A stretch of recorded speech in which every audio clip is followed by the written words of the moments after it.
The American Civil War. To some it was called the war between the states. To others, it was called the war against Northern aggression.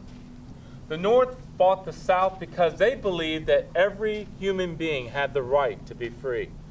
The South fought the North because they believed that no one had the right to take away any of their property. When it would all come to an end, the war cost was 620,000 men who gave their lives for the cause. Part of that tremendous tragedy of that war lies here at Andersonville. This is where our story begins.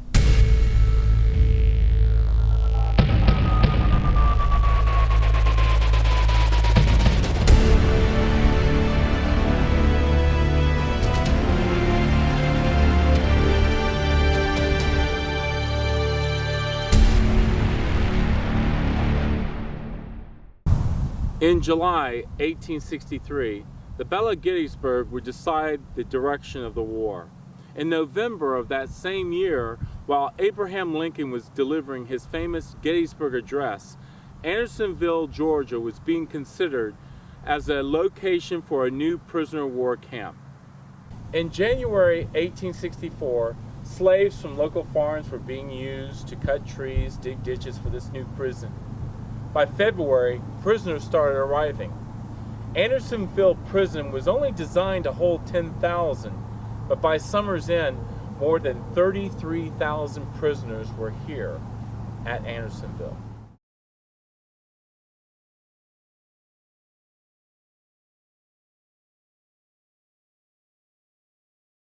As if the conditions were not bad enough, there raised within the camp a large group of criminals who preyed upon their fellow prisoners.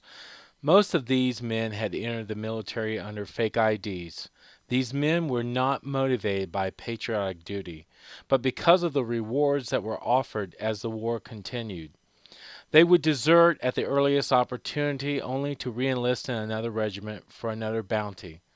These traitors were responsible for the deaths of the many prisoners, and they had been organized into large groups of raiders. Finally, in response to their acts of cruelty, brave men from the ranks of the prisoners organized a group who rose up against them and overcame them by the grace of God. The Confederates allowed the Union prisoners to place the leaders of the raiders on trial, and they were sentenced to death. After they were hung, the prisoners insisted that their bodies not be buried beside the other men who perished there. To this day, their graves are noticeably separate from those of the other victims of war who died honorably. If there was one thing that was positive from Andersonville Prison, was the famous Providence Spring.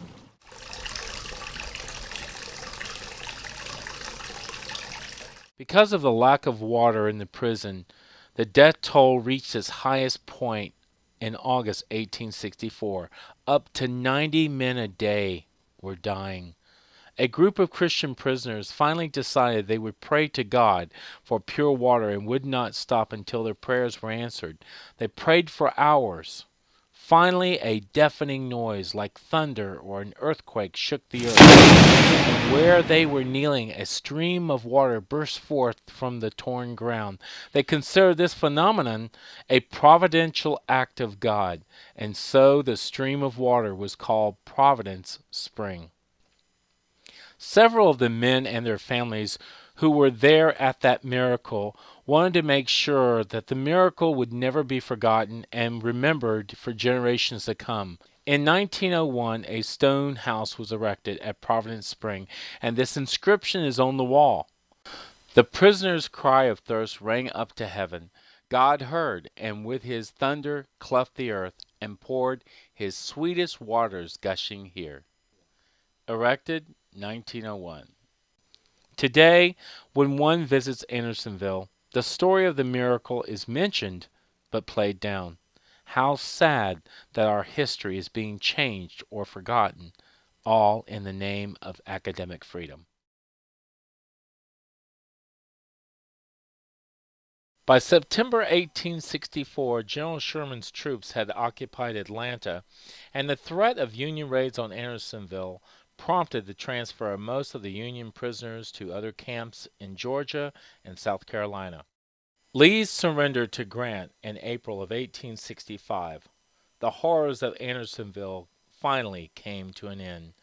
During its 14 months of operation, more than 13,000 Union prisoners died. Today, Andersonville stands as an example of the horrors of war of America's past. The men at Andersonville gave their last full measure of devotion. They had something to live for, and they had something to die for. The men who prayed for water believed in the everlasting God who not only answered their prayer that day, but offers eternal life for all who believe.